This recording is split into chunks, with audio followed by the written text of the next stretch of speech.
बाळासाहेबांच्या तमाम शिवसैनिकांना तुमच्या ह्या अनिश गाढवेचा, बाळासाहेबांच्या लहानशा शिवसैनिकाचा आणि शिवसेनेच्या प्रवक्त्याचा मानाचा जय महाराष्ट्र.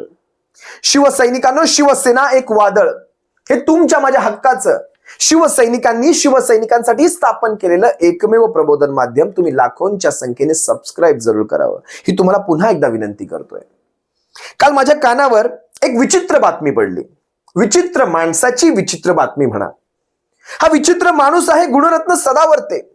डंके की चोट पेचा जनक, डंके की चोट पे, डंके की चोट पे या वाक्याचा जनक गुणरत्न सदावर्ते. मी ऐकलं की हा पुन्हा एकदा एसटी महामंडळाच्या कर्मचाऱ्यांसाठी आजपासून आंदोलन सुरू करणार होता. माणूस विचित्र आहेच. खरं तर या माणसासाठी विचित्र नाही, खूप चांगले चांगले ठेवणीतले शब्द आहेत माझ्याकडे. माझ्या काही तुमच्याही मनात असतील किंवा तमाम महाराष्ट्रातल्या नाही, उभ्या जगातल्या करोडो मराठ्यांच्या मनात या माणसाविषयी चांगले चांगले ठेवणीतले सुंदर शब्द असतील याची मी खात्री बाळगतो, पण ते वापरू शकत नाही. हा विचित्र माणूस त्यावेळेस उद्धव साहेबांच्या सरकारमध्ये एसटी महामंडळाच्या कर्मचाऱ्यांना भूलथापा देऊन आंदोलन करायला भाग पाडलं. आज हा शिंदे फडणवीसांच्या सरकारमध्ये आंदोलन कसा काय करतोय? माझ्या मनामध्ये काही प्रश्न आले आणि अगदी जे माझ्या मनामध्ये होतं अगदी तसंच घडलं. अगदी तसंच घडलं. आज ज्या वेळेस या माणसाचं आंदोलन मला पाहायचं होतं, कारण ह्याने काल घोषणा केली आज आम्ही आंदोलन करतोय म्हणे. आज मी पाहायला घेतलं याच्या आंदोलनाचं नेमकं झालंय काय. बऱ्याच ठिकाणावरून मी माहिती मागवली. या माणसाचं आंदोलन कुठेही दिसत नव्हतं.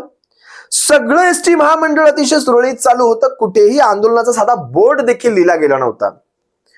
एसटी महामंडळाच्या डेपोमध्ये कुठे साधा बोर्ड देखील लिहिला गेला नव्हता, फलक देखील लिहिला गेला नव्हता. मग याचं आंदोलन झालं तरी कुणाशी? कुठे झालं नेमकं? याचं आंदोलन कुठे झालं माहितीये का? मीडियाच्या समोर. हा मीडिया समोर आला आणि मीडिया समोर आंदोलन मागे घेतल्याचं सांगितलंय. आता लक्षात घ्या, हा मीडिया समोर येऊन फक्त आंदोलन मागे घेतल्याचं म्हणतोय, पण याला मीडियाने एक साधा प्रश्न करायला पाहिजे होता, तुमचं आंदोलन झालंच कधी तेव्हा ते मागे घ्यायला. कारण कुठल्याही एसटी महामंडळाच्या कर्मचाऱ्याने याच्या आंदोलनात सहभागच घेतला नाही. एक महाराष्ट्रातली एसटी बस बंद पडली नाही, कारण एसटी महामंडळाच्या कर्मचाऱ्यांनी ओळखून घेतलंय की हा माणूस कुणाचा एजंट आहे. कुणाचा एजंट आहे. मी खरं तर वशीकरण ह्या गोष्टीमध्ये विश्वास ठेवत नाही. वशीकरण ते काय भानामती करतात ना, पण आता माझा थोडा थोडा विश्वास बसतोय. मला वाटतं ह्या माणसावर अशी काही भानामती केली, वशीकरण केलंय फडणवीसाने की हा माणूस टाळ्यावरच येत नाहीये. याच्या त्या प्रेस कॉन्फरन्समध्ये मी पाहिलं, हा काही बदलायला लागलाय. हिंदू राष्ट्र भारतामध्ये 5,000 बोनस. अरे कसला, कशाची संबंध, कशाने काय खातात याला माहिती तरी आहे का? ते एक उदाहरण आठवतं शिवसैनिकांनो, मराठा बांधवांनो.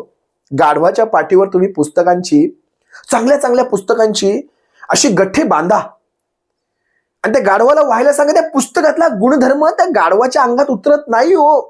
कितीही पुस्तकामध्ये गाढव झोपवा, त्या गाढवाच्या अंगामध्ये ते पुस्तकाचे गुणधर्म उतरत नाहीत. ही त्यातलीच गत आहे.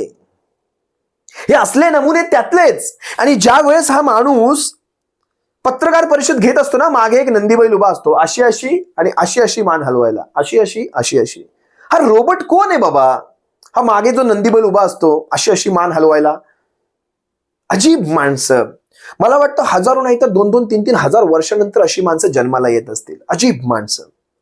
हा माणूस ज्यावेळेस त्याची पत्रकार परिषद चालू करतो, ज्या माणसाचे दैवत श्रद्धेय वंदनीय फडणवीस आहेत, जे मागच्याच एका इंटरव्ह्यूमध्ये, TV9च्या इंटरव्ह्यूमध्ये, कुमावतच्या इंटरव्ह्यूमध्ये म्हणून गेले की ह्याच्यावर कारवाई झाली पाहिजे. म्हणजे फडणवीस म्हणतात याच्यावर कारवाई झाली पाहिजे. फडणवीसांचे प्रवक्ते, ते अजित चव्हाणांसारखे प्रवक्ते म्हणतात आम्ही एक लेटर लिहून देणार आहे ह्या माणसासाठी की ह्या माणसाला लांब ठेवा.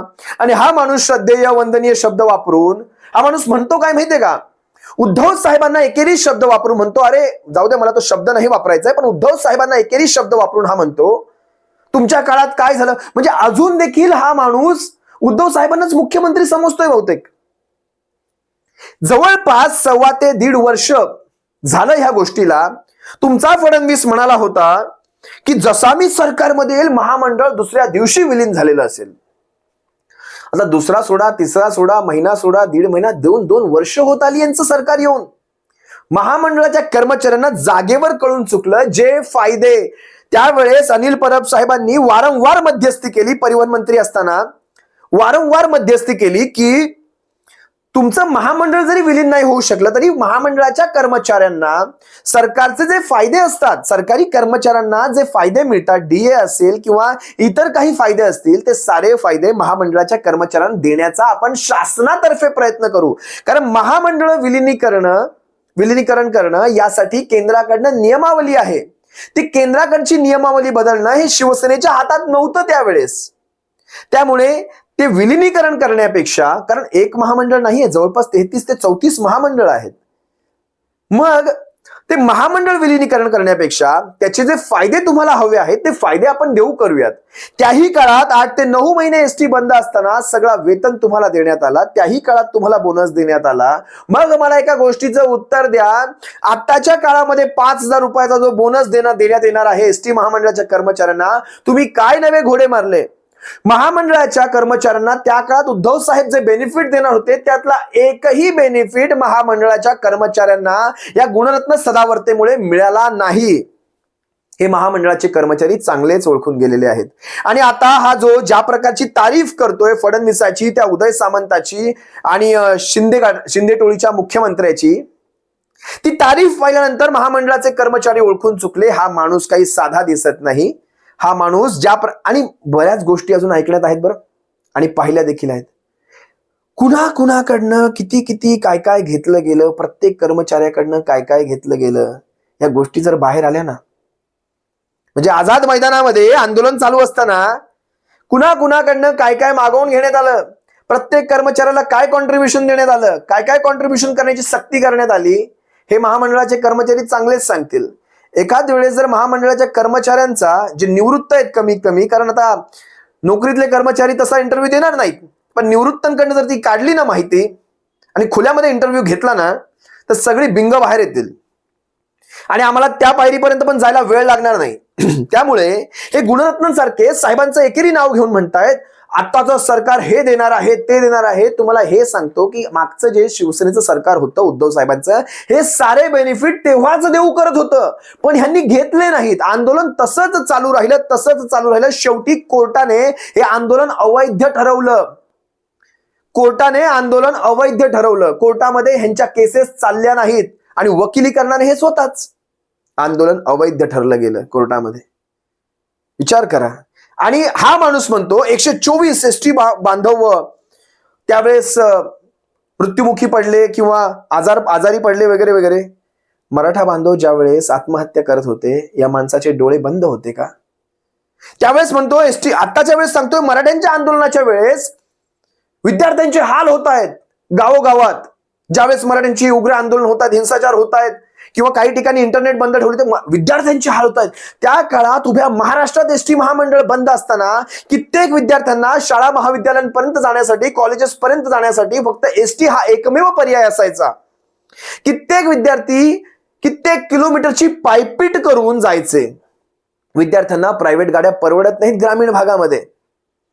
ते पायपीट करून गेले. त्यांच्याकडे पासेस काढलेले होते, विद्यार्थ्यांकडे पासेस काढलेले होते, ते पासेस त्यांचे व्यर्थ गेले.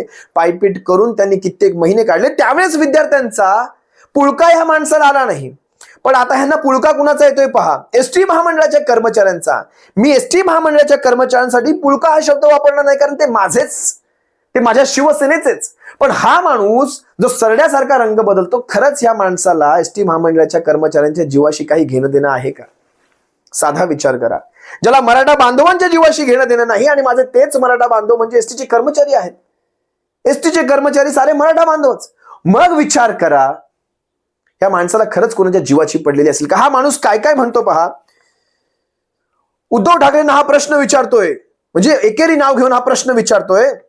आज लोकाभिमुख सरकार आलंय, आम्ही आवाज दिला आणि सरकारने आम्हाला ओ दिली. लोकाभिमुख, बघा हा सरकारचा एजंट, आणि आमच्या मागण्या पूर्ण करायचे आश्वासन दिले.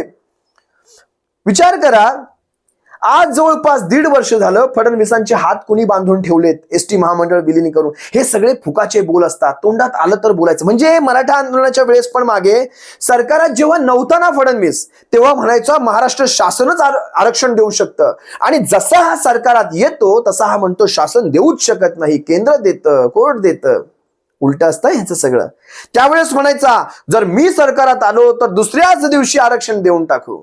आणि आता ह्याचे 1.5 वर्ष हात कुणी बांधलेत एवढं मला फक्त सांगावं आणि गुणरत्न सदावर्तेने ह्याचं उत्तर द्यावं. विचार करा, मला खरंच ते भानामतींवर विश्वास नव्हता, पण आता विश्वास पटायला लागलाय. उद्धव साहेबांवर बोलल्याशिवाय ह्यांचा टीआरपी मिळत नाही यांना.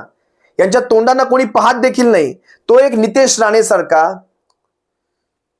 कुणाची नावं घेतोय मी घाणेरड्या माणसांची. अरे आम्ही अर्णबला, कंगनाला, त्या राणाला, त्या राणेला सगळ्यांना आसमान दाखवलंय. बरं त्यावेळेस आम्हाला माहिती नव्हतं सरकारांचा वापर कसा करायचा. त्यावेळेस तर आम्ही नियमांवर बोट ठेवून यांना आसमान दाखवलं.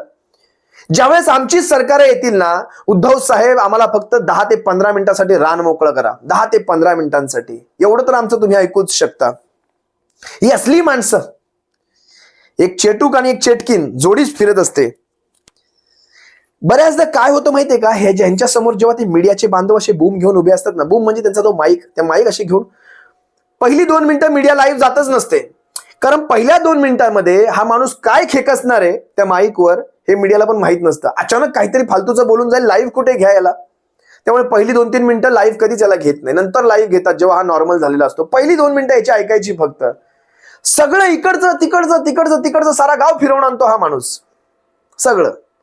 आणि याच्यापासून माईक जरा लांबच धरतात, अख्खा माईक भिजवून टाकतो ओरडून थुंकून त्याच्यावर.